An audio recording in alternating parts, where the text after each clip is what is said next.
I mean, we saw what happened when there was more interconnectivity with communications over the internet. What the internet did for communications, I think Bitcoin and Lightning can do for monetary financial services. So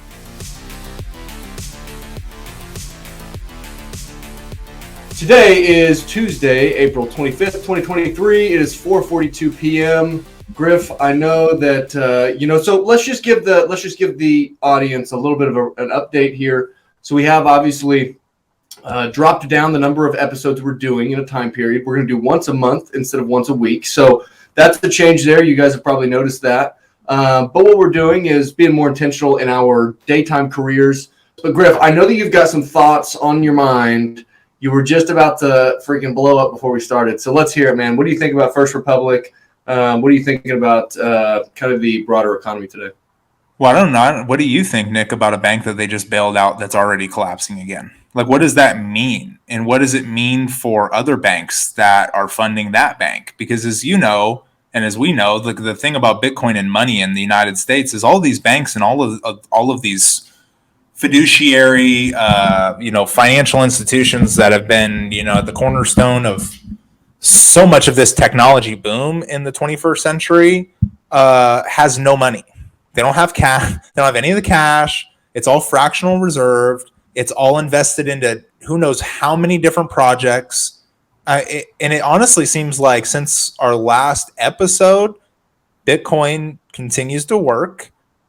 Bitcoin continues to climb against the US dollar. I mean, appreciate quite literally. And it just seems like everything in the fiat world is combusting.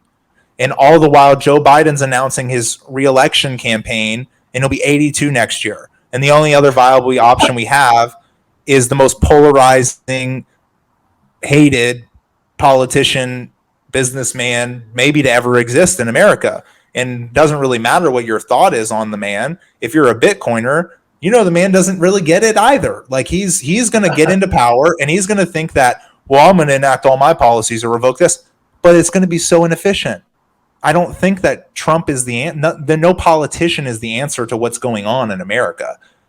It's so much easier to see how much this thing's growing when you take a month and you're just like, oh, look at this headline. Let me read this article. Wow, that's pretty cool. Okay, another big thing. And then you kind of think about it like, what are you guys talking about? This network's not growing. It's growing in hash rate. It's growing in popularity. It's growing in legal tender adoption. It's growing in legislation in the United States. I only see, and then likewise, it's growing in bridges and connections to the current fiat world, which kind of makes that transition happen. Right, and it's just sucking up a bunch of inefficient dollar that I don't know if that ever actually needs a home. And then we're talking about let's talk about, okay, the United States is falling apart, fall of the empire.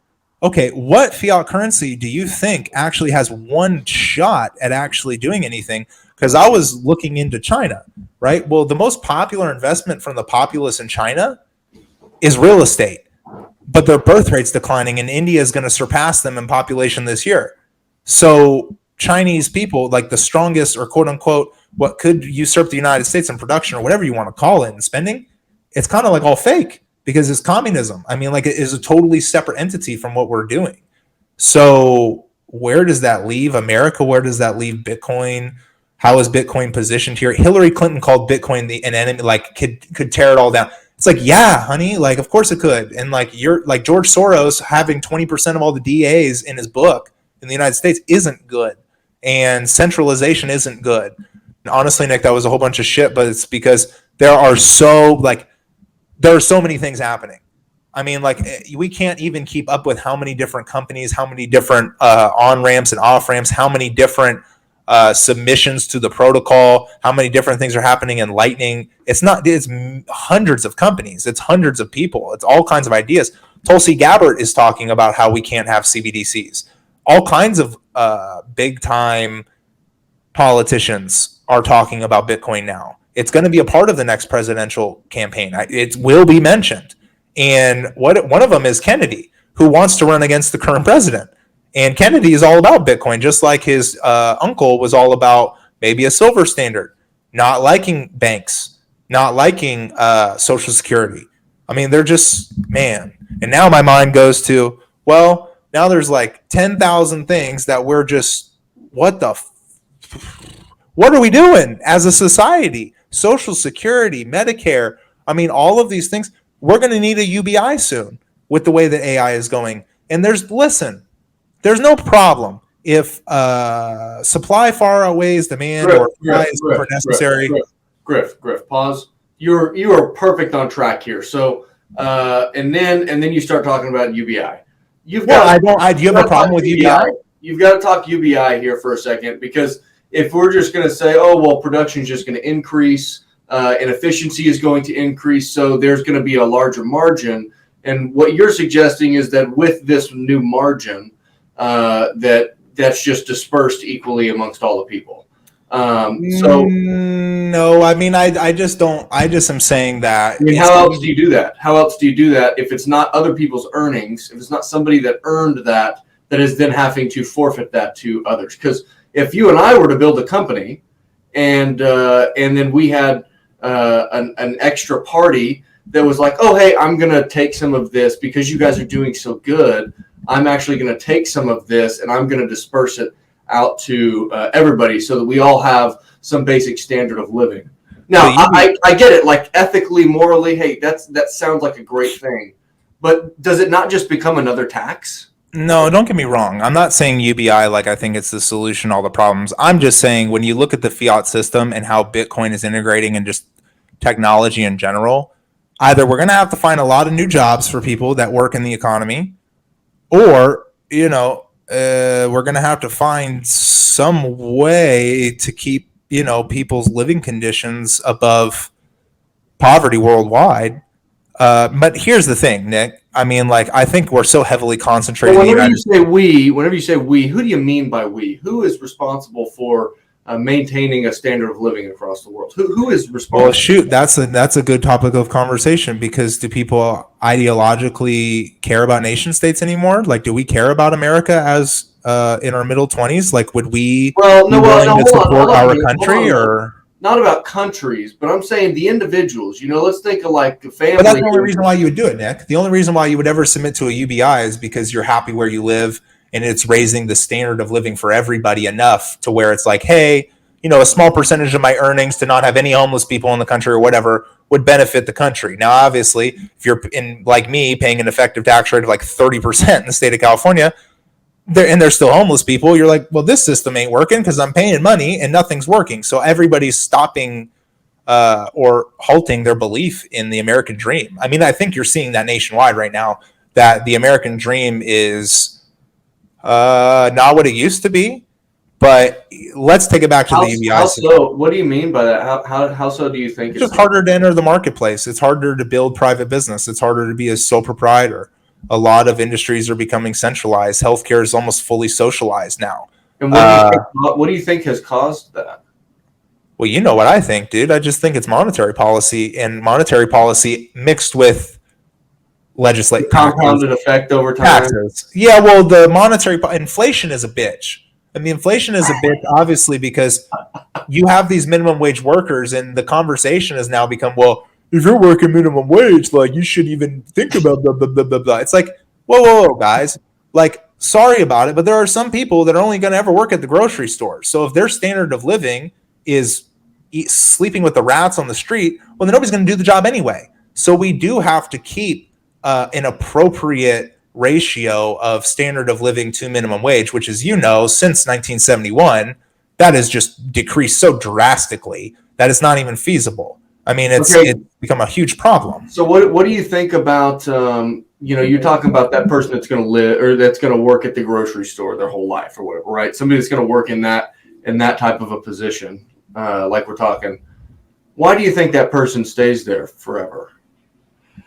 I think it's very subjective. It's very, very subjective. Do something that's, I don't want to say like impactful or valuable necessarily, because at all of these different parts, every part of the economy has to be the way that it is so that it operates, right? There has to be several different layers of specialization to get to a point where I can buy a laptop and I can buy my phone. And, like you have that, there's a lot of specialization that goes into that. And so many different people have their hands in creating one small, tiny product, right? But so let's not say valuable or something like that. But why do you think they stay there as opposed to going and starting a business or working as an executive in a big company? Why do you think that is? I mean, I guess that's just a difference in people, partially, right? Well, Let's keep it as naturally enjoy or whatever. Let's play the statistics game, Nick. There are 65 million Americans with an IQ of lower than 100. That means their talent level, you could say, is they could never be more than a Division III quarterback. You know what I mean? They can never be more than a junior varsity quarterback. So they're always going to be topped out right there. Almost. Don't get me wrong. There's people who aren't that smart, that work hard, that make money, that do this, that do that. But there's always going to be a percentage of the population that is not really capable of high talent work. And in a lot of cases, there will be a percentage of the population, obviously, that literally can't work. Old people, sick people, injured people, all of those types of things, which actually you're the person who used to rebuttal to me when I was like, government sucks, can't do government, no government. I think it's really more like, if I were to like say, what's the most important thing America can do over the next 50 years, it would really be like, how do you adopt Bitcoin? How do you essentially make people's money work for them more? How do you allow people to save, right? Because we've been debased. Saving right now is only actually good because interest rates are high. The moment interest rates decrease, you'd be an idiot to not throw your money into equities or assets that just appreciate with inflation. That's what we've seen over the last 50 years. You'd be silly not to play some of the Robert Kiyosaki games or some of those type of arbitrage on percentages. It would be silly. Now, obviously, that was wildly debated for a while, and now we're all sitting here going, yeah, that was right. We should have, because a lot of people got rich doing that. But now you have all these institutions that are propped up from 2008, and they're just sitting there. So relating this all the way back to people who are going to be working at Kroger, or they're going to be working at Walmart, or let's say they're a manager at Walmart, Nick, because that's not a high school job. Being the manager is not. You're getting paid $20 an hour. Well, you can't buy anything with $20 an hour almost anywhere in the United States. You're not buying a home. You can't buy property. So to now take it all the way back, let's say out of a one out of 10, right? 10 being the most talented person in the world and 1 being a homeless guy that literally wakes up and just wants to be a junkie until he dies. Like, that's just all he ever wants to be motivated to do. 1 to 10. What talent level should you need to be to buy a house in America? What should we require? What should we expect from a homeowner in America? Like, how talented should they be? Or should that even be the question? Is this a question of how weak our middle class is and how inflation debases the middle class? And that if we can't build an economy that supports the have-nots as well as the haves, then we might not have a country. Because if nobody wants to work minimum wage jobs, how the fuck are Nyc and Griff ever going to build their mini golf courses or their construction or their warehouses or their capture business? Because you're going to have to hire somebody eventually that's not all that talented, that you just need to do work. So I don't know, man. Like this is what I really see as the problem in America, is that example of the exacerbated middle class, single income family, or even 2-income family, or just the lesser talented. Compound that on the fact that the banks don't even have the money that those people are trying to save, is set up for a disaster.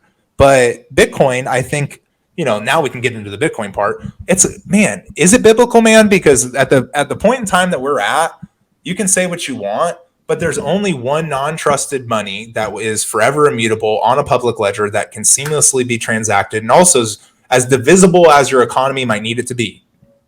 As you can go to the smallest unit possible, and you can make money work. It literally is like, it's not deflation if the money's accruing purchasing power. Put deflation and purchasing power on a graph, and you could probably go deflation, purchasing power, deflation, purchasing power. It's probably a very supply and demand effect.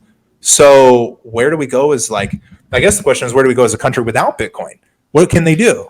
I mean, I don't think we're going CBDC. I don't think we're going gold standard. I mean, all of those things are traded on a premium anyway.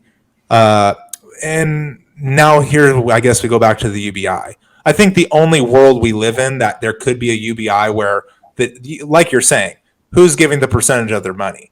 It's a problem. But we're also paying God. It's the foundation of it.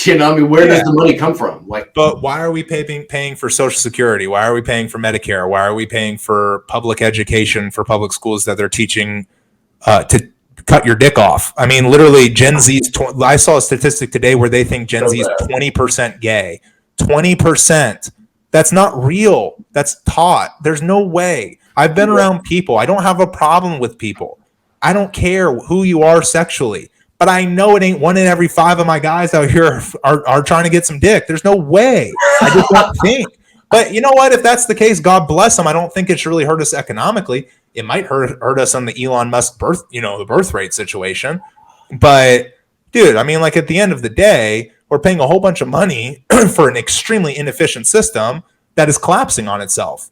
And I think there's only a couple ways out in which we could actually continue to support these people. And so, Griff, I think we've got some really interesting topics laid out on the table here. A lot of good topics for discussion.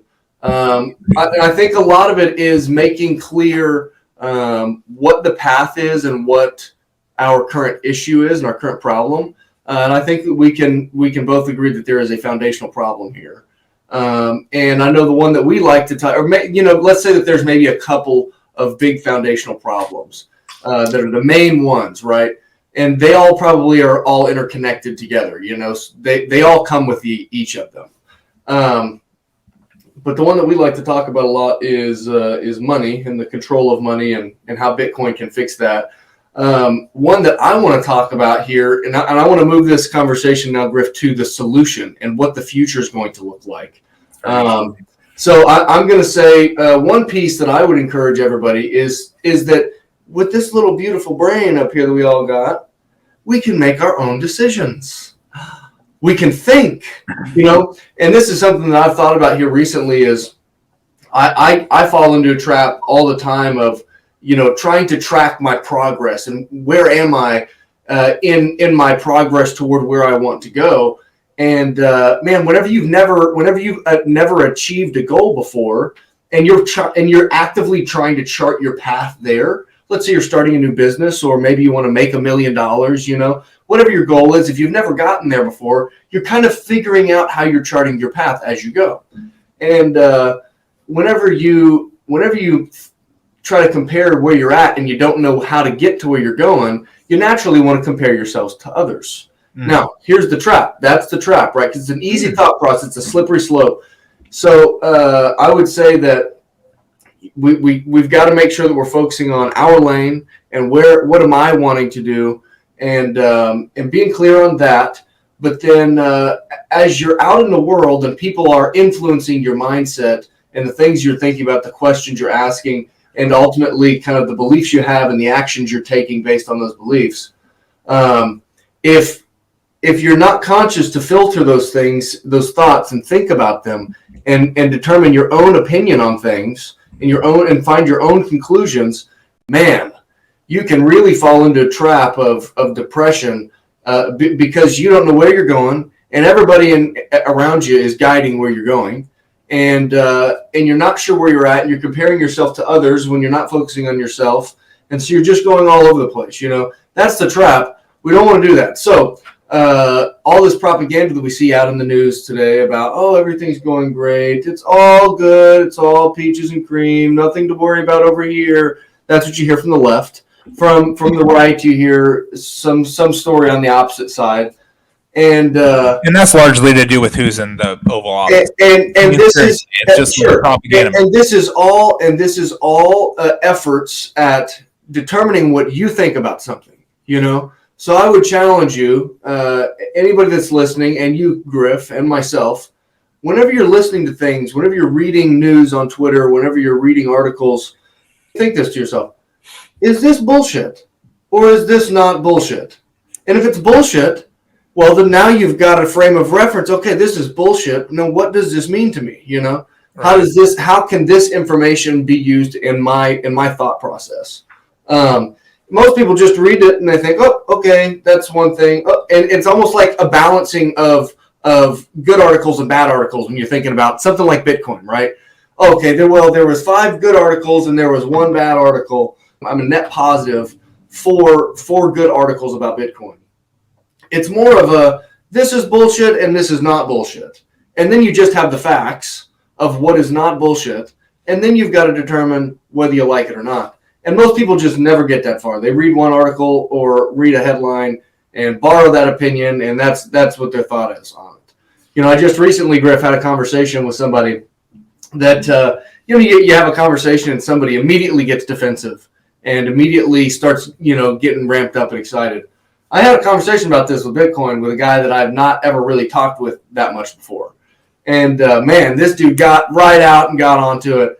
And, just calling it all the bad things, right? Giving you all the lowest tier examples. Oh, it's so volatile and people only use it for crime. And, it eats up all this electricity and it's causing all kinds of, it was like, oh my God, bro, there's no use for it. Nobody's even using it. You couldn't even use it for a currency if you wanted to. I'm like, are you serious? It was like he was on another planet, But man, it's like there's people out there like that still that don't know about Bitcoin, that don't know how this is actually working because they've gotten eaten up by that fiat system. They really believe in that fiat system.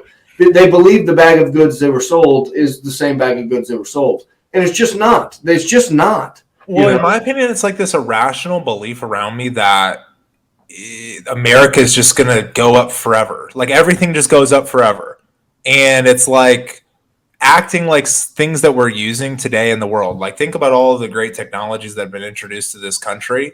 It's like acting like we're not using Morse code somewhere right now, because we are. I mean, it's like acting like we're not using like gaslit lamps anymore, and there's not light bulbs around the corner. There's lots of light bulbs around the corner. There's lots of different technologies that are going to take up a lot of the, I guess, like the real marketplace. A lot of these people like that hate Bitcoin. It's like because they think something better is going to happen, or something more advanced, or it's going to do something better, or the dollar's going to somehow like, whoa. I don't even think we can understand the Bitcoin thing. The Bitcoin thing it literally changes. If you're an economist or a fan of economics, it changes everything that is to do with supply and demand, everything, because it actually empowers the money, and the money itself is actually able to be divided into so many units that it can be a frictionless situation. The only time you can actually have a frictionless money that accrues value against products and services.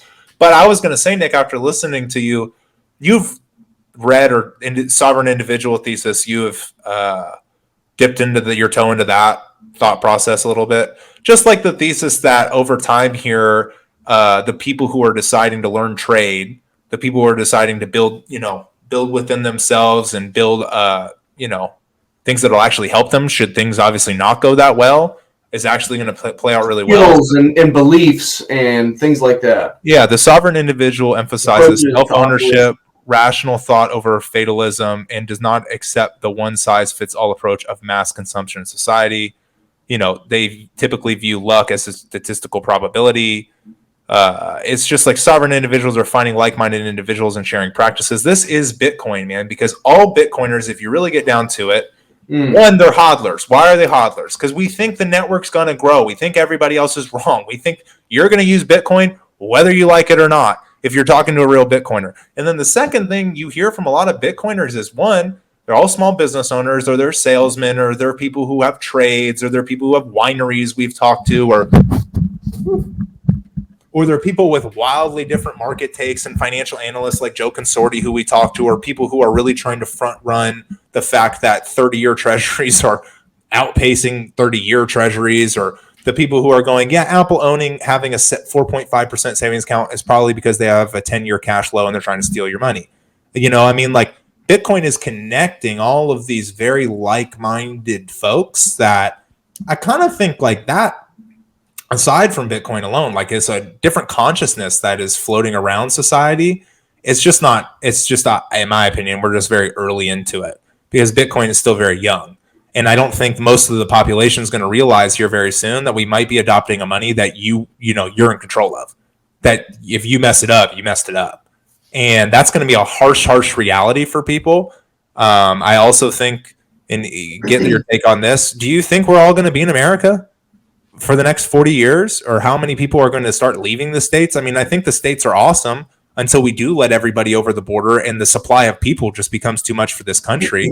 There's almost like so much low quality talent or so many low quality workers. It's like you guys are all working to live in poverty in the United States. I mean, I can't imagine, Nick, I make some good money, you make some good money. I can't imagine living in California making any less than I do.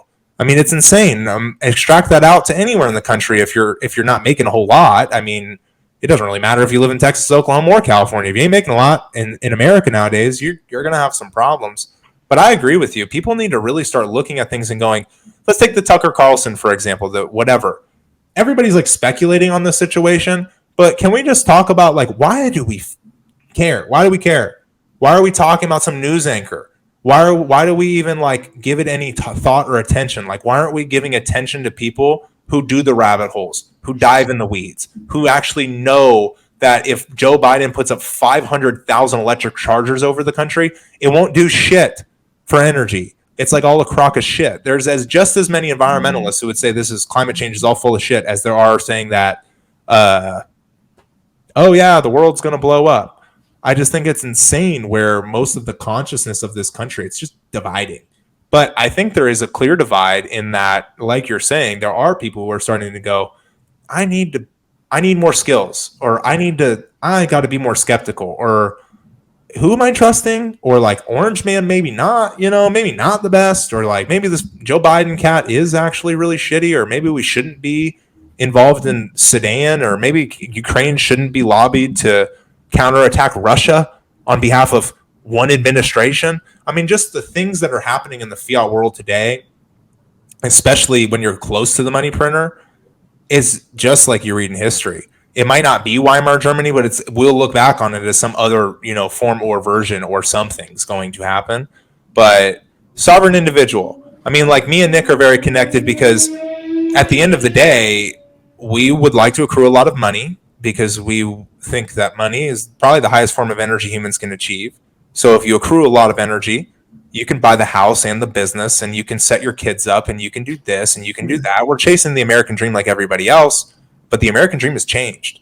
The American dream is not buying property and holding on to it forever. People who, in my opinion, people who build up a life just to have all of their equity sunk into a 30-year mortgage, it's a little bit skeptical. You don't even own it. Bitcoin is the only thing that you can own. And the only other thing that you can own is your ability to learn, your ability to learn a new skill, your ability to build your own business. Like, you can offer products and services, growing your own, having your own farm. Like, I think there's so many things in America that we've gotten away from, and economies of scale have outsourced that not only will they come back to America, they have to come back to America. And well, Griff, think about this even on a smaller level. Think about people having outsourced their personal responsibility.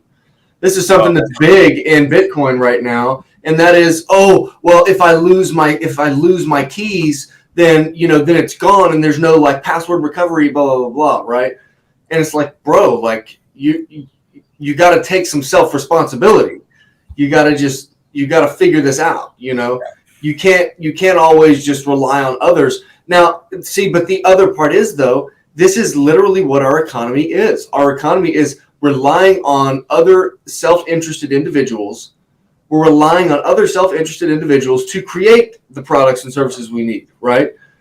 And so think about that. I mean, we always have to rely on others, which is where, in my mind, Griff, you talk about, a trustless society and no longer needing a trust-based system.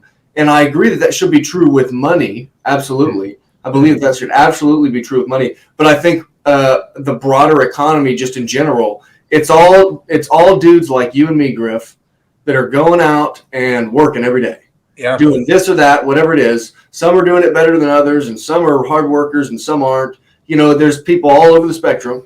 But there's people out there doing work all day, every day, just like you and me, talking with people, doing good business.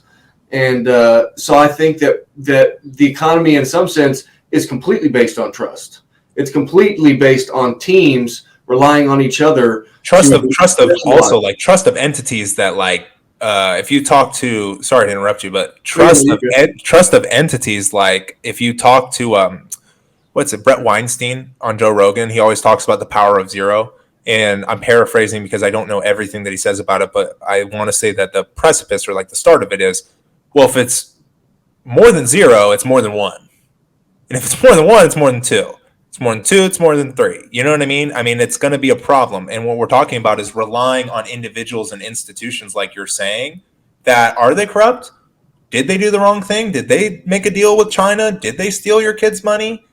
Did they get IPO shares before it went out? The answer, actually, I think has been yes. And I think the problem is it's been yes for like before the internet. I think it's been yes for like a long time. And now we're living in a society where we're judging people based on materialistic things, whether they're able to accrue money or not. But that's on the basis that this is at all capitalist. That's on the basis that a lot of free market principles largely still exist. Because I also read a statistic, Nick, I'm fucking full of this shit today. 70% of Gen Z jobs are given due to nepotism. What is nepotism? You hire somebody because they're in your family or they're your friend or whatever. It's just, you know them, boom, get hired. And honestly, like it's fairly true. I mean, and a lot of that, in my opinion, like go to what you're saying, trustless trust society. Well, if you live in a society where even money, you're foundationally trusting one entity to not print the money or to print the money, how do you hire someone that's not your friend? Because at least if it's your friend, you can coach them, you can talk to them candidly. You guys can actually work it out. It's actually becoming a problem to hire people that aren't close to you. Because you're one LGBTQIA++, you're one offended woman, you're one offended man, you're one offended person away from losing your ass, your family losing their house, and you having a black mark on your corporate America card, so you can't get the same type of job you ever got to get. Like seriously, like that's what it's come to.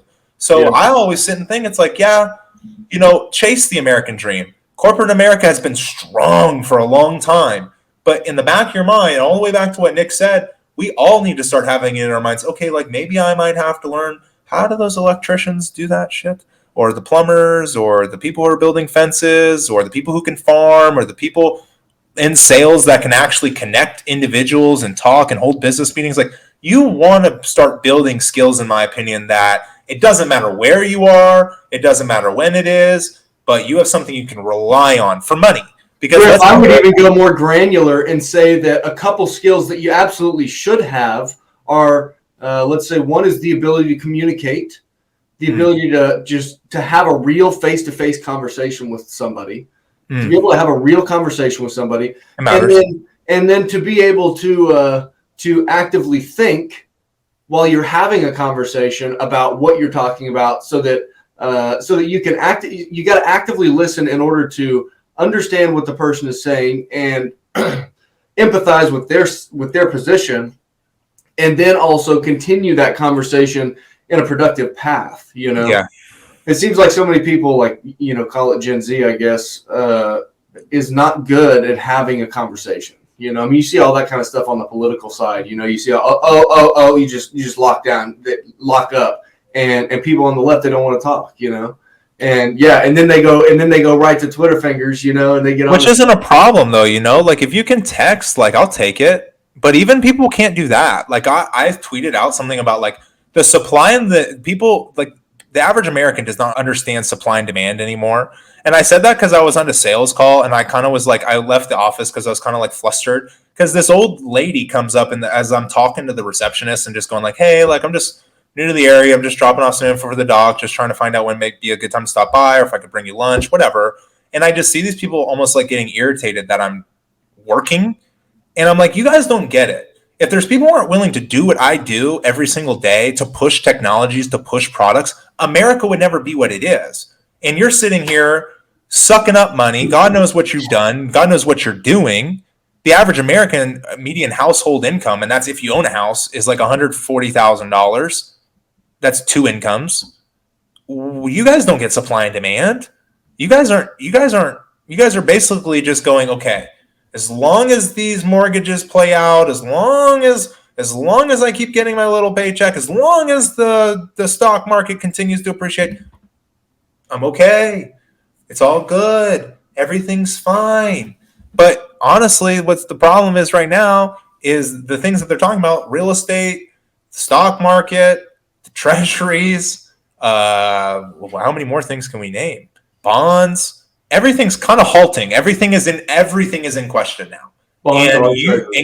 And you're having conversations with people like I am, where you're like, hey, I don't know if I'm right, But I'll tell you this, because I've studied Bitcoin, I know all of the options. Because Bitcoin does seem so crazy, I went and studied, should I buy short-term treasuries? What should my portfolio look like?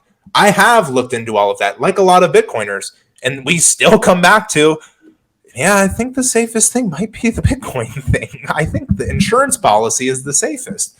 And I can't help myself, man, from like literally looking into the news every single day. Like we're just on a heater 40 minutes in. And I'm telling you, Nick and I we've been working.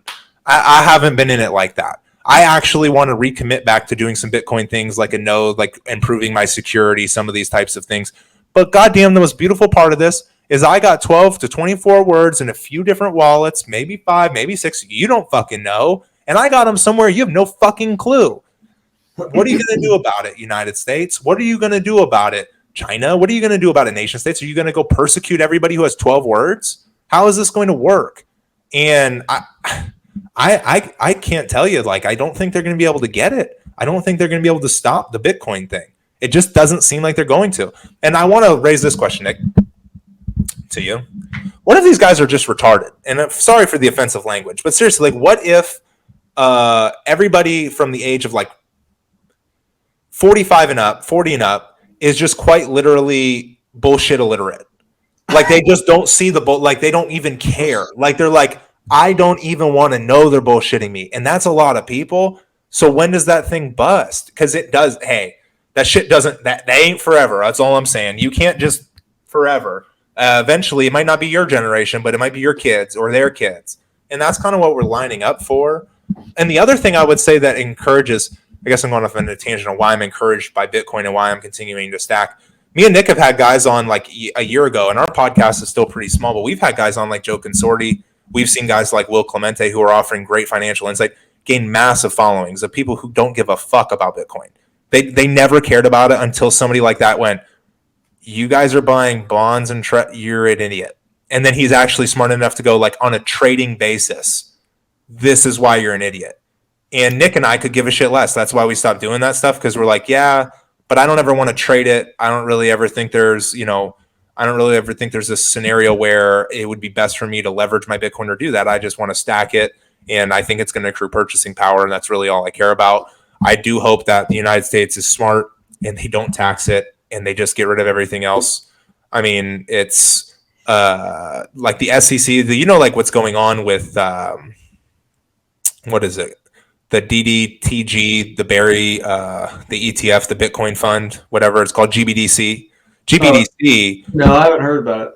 Oh, dude, the last Blue Collar Bitcoin podcast, shout out to those guys. I think his name was Parker was on. They just went in basically on how GBDC is just stealing people's money. They don't even have the Bitcoin. How are those tools ever going to get adopted? Who really even cares if the United States ever does anything at the end of the day? They financialize so many things. It's just, it's horrible. It just doesn't make any sense. Like extracting value from what is really valuable, and then taking the value that was extracted and trying to extract more value out of that. You get so far away from what is actually the foundation of the value. Which, Griff, I guess to go back to what I was saying earlier, is the individuals. It's the individuals that are doing their part in a real business every single day.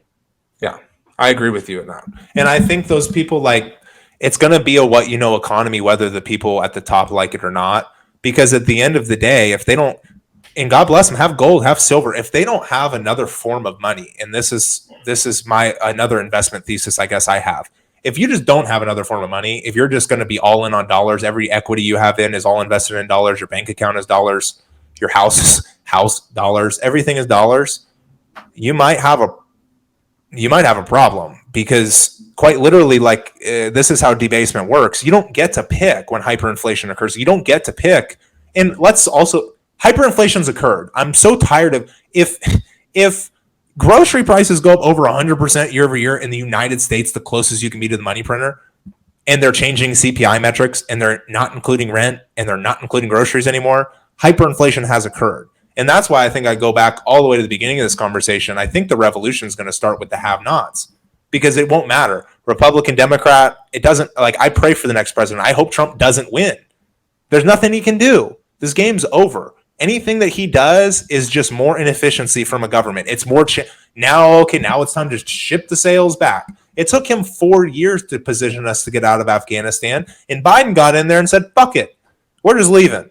And that's the miscommunication we have in this country now. That's how far apart we are. And I honestly think the only thing that's actually going to ever hold us together might be something like Bitcoin, something that it's like, it doesn't care about you. It doesn't care about me. It's just fucking out there. It's the only thing that isn't controlled by anybody. And everybody can agree they don't want their money fucked with. It's just that I don't think people like communication.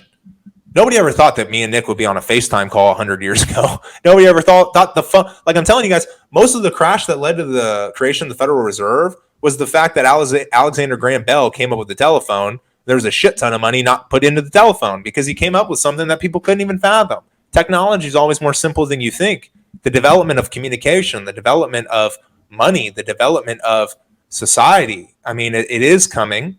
Now, I don't know if that includes, multisexual beings or androgynous people just like not repopulating their. No, I'm serious. Like some of this shit, Nick, is getting way, way, way out of hand. And you know what a lobotomy is, right? Yeah. Yeah. It's 2023 and they're doing lobotomies on young kids under the age of 18. What? I'm saying ripping somebody's dick off and turning it into a vagina is not a successful surgery and it doesn't go very well. Oh no, that's not what a lobotomy is. No, I know, but you do realize at one point in time, lobotomies were looked at favorably. They were like, you're making that lobotomy. Go get that lobotomy, bro. That lobotomy procedure is great. They were killing people and fucking making them vegetables. It's not something you should do. Yeah, and I see the now we're in this era where, okay, like what are we doing? Now, I don't like economically speaking, and this is all that matters for you and I. Do you want land in America over the next 50 years? I say yes. I just say it matters at it matters what interest rate you're getting it at. And it may be in the future, if you do have Bitcoin or you do have hard money or you do have equities that appreciate against the dollar ever growing, you might be able to leverage those for property or something of that nature. Sure. But I still think this will be a nice country to live in. I just think it's going to be about this transition from we're in fucking fantasy land. Whether you agree with anything that I've said on this podcast or not, half of this country is in somebody else's fantasy land, and then the other half is looking at the other half like they're in fantasy land. And then there's some of us that are just going, what are we going to do? And all the while, countries like El Salvador are adopting Bitcoin. They're adopting new technology. All the while, 19 countries are talking about trading everything in cryptocurrencies, and they're referring to Bitcoin. Like they're not going to. You think Russia and China are trading in ether? What do you? The fuck? You can't even get your ether out of it. There's only one that actually works like that. Literally, there is only one. The cryptocurrency thing is a disguise like firing Don Lemon and Tucker Carlson at the same time. And if you want to track money, man, let's just get to this. I want to wrap up with this part, Nick. Okay, wrap it up. Take us out. Why do people not give a fuck about the history of money? Why don't they care? Why, when you bring that up, is that not a powerful statement? Because it is true. It is true as true fucking gets. The manipulation of money is how you can tell the history of the world. There's church, there's spirituality, there's life, there's happiness, there's things that exist outside the paradigm of what money is. But when it comes to economics and building things together with people, there's nothing that matters more than money history. So why the fuck does nobody care? The hell? I agree, Griff. That's so good. I absolutely agree. Whenever I have conversations with people that aren't Bitcoiners, I'll bring these things up, and I'm like, this is literally basic economics. This is literally supply and demand. This is literally how the path of money has gone the way that it's gone, and then adding in the context of, we used a barter system, and then we used all different types of money, and then we found that gold was a very hard form of money, so we used gold. But then it was difficult to transport. So then we started using paper notes that we centralized the gold, actual gold. We held it in the bank, and we used promissory notes to represent that gold. And then the bank started printing more promissory notes, and then it became centralized with the central bank. And that there's a whole story behind that. This is all real, and it shows you how we've gotten to where we've gotten and what what happens next can start to fill itself in whenever you have a better understanding of what has happened in the past and why. And when we're using right now as the foundation of our economy an inherently broken and flawed money that inflates over time, which means it loses buying power over time, and disincentivizes people to save. And it's funny too. I have people push back on me on that thing. Oh, that doesn't incentivize people to not save and to spend, and to spend more. It's like, yeah, bro, it absolutely does. Maybe that doesn't happen to you on an intraday basis, but over generations, as monetary policy impacts and those effects compound, that's absolutely going to impact the culture that develops through time. Especially in American society, and the culture that's developing right now is unsustainable. I don't care what generation you live in, you can't be, the top talent in America is always going to be the top talent. And, we still are the most free country that exists, with the most, an abundance of money, just an abundance of everything. So talent can be fostered here pretty well. But we're creating a culture where we're relying almost on, like, maybe if it was, one in every, 20 kids needs to turn out to be, a very, very productive person, needs to be able to build a real small business to employ other people, because people have to employ other people. I would say that number is getting to be like 1 in 1,000, 1 in 10,000, like who actually has the skills or the energy, or how many young people do you meet that are so literate in things that you're like, wow, whoa, maybe I should listen to this young guy. I think Nick and I are a part of maybe still the young crowd, but nobody my age is talking about money. Nobody's really talking about investments. Everybody in my age group, and Nick can probably chime in on this, is still doing the 401, is still doing the, and nothing, again, I'm not saying property is probably not one of the best investments you can make, but everybody's still tying up all their hopes and dreams to net worth in property, where, like, honestly, I think over time, like we've been saying, liquidity might be a better thing to have than net worth in our lifetime. It's just that net worth has been, one, you own a home, man. Owning a home would be great. Obviously, you can argue the dude all day long whether you do or don't, but shit, Nick's in there. So if somebody were to actually try to come and take it because they lost their ass on, like, betting that they gave it to him for 3%, and the banks, all these banks are losing their ass right now. Literally, if you're lending out money for 3% and now you're getting charged 6% to borrow it, to lend it out for the same type of investments that other people can't move out of, who knows, man? But even if they come for it, bring the shotgun out. It's your property. You know what I mean? Like, it's going to be a hard time for these people to take it from everybody. So I think there is so much value in owning land and a home. It's just a tough time for young people. And I think uncertainty, and Nick, just to add on to it, culture. What is American culture? What's the American dream? And it's disappointing because I think so many people are going to, just what is the American dream? In my opinion, we still need to go back to, I can't rule you, you can't rule me. That's why we came here. Freedom of religion, freedom of speech, the right to bear arms, the Constitution of the United States. That document has been under attack since 1791, since the early 1800s. The Bill of Rights, everything that has ever been introduced in the United States has been under attack by everybody else because, in my opinion, the Constitution was like the last Bitcoin. If you want to think about it that way, the last set of rules that they were going, we're done. This is how this shit rocks now.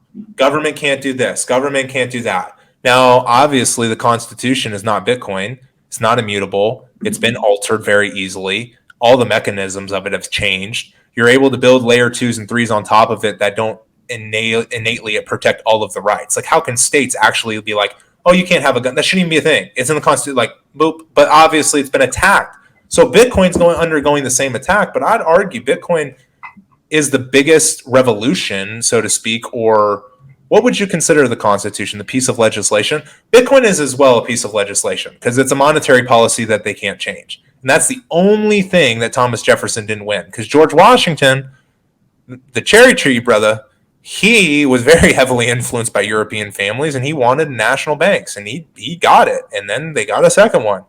And we can go down again, this is monetary history in the United States. Andrew Jackson said, no, we're not going to do a national bank. And then, the Civil War comes around and the tobacco industry is going bad and cotton and all of blah, blah, blah. And Abraham Lincoln we need a national currency. Oh, great.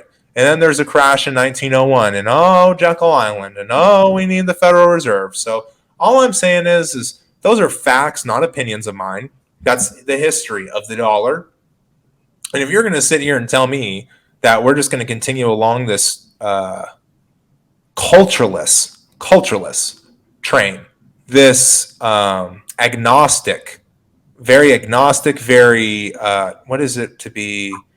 Not only agnostic, but to be just totally atheist. Agnostic and atheist culture where people aren't believing in a whole hell of a lot. People aren't, they don't even believe in themselves. And they're just submitting to, I don't know, whatever like kind of college dorm lifestyle that fits them. Whether that's a 30-year mortgage and it ain't Oklahoma, Nick. All these homes are building out here in California. It's here's your home and like a piss away is the fucking neighbor. There's no land, man. I ain't buying that shit. Other people seem to be happy, but I mean, 2,000 square feet, if you can see the other person's bedroom from your window, I don't give a fuck how many square feet you have. It's not how all these properties came about. I just don't believe it. So I don't know, man. I mean, I'm not saying I'm like discouraged by it because I'm with the sovereign individual. I don't give a fuck.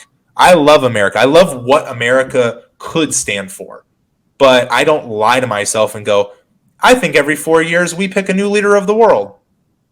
Yeah, for sure. There's banks, there's money, there's people that make the decisions. And I think until politicians have a salary of $0.00, then we have a problem.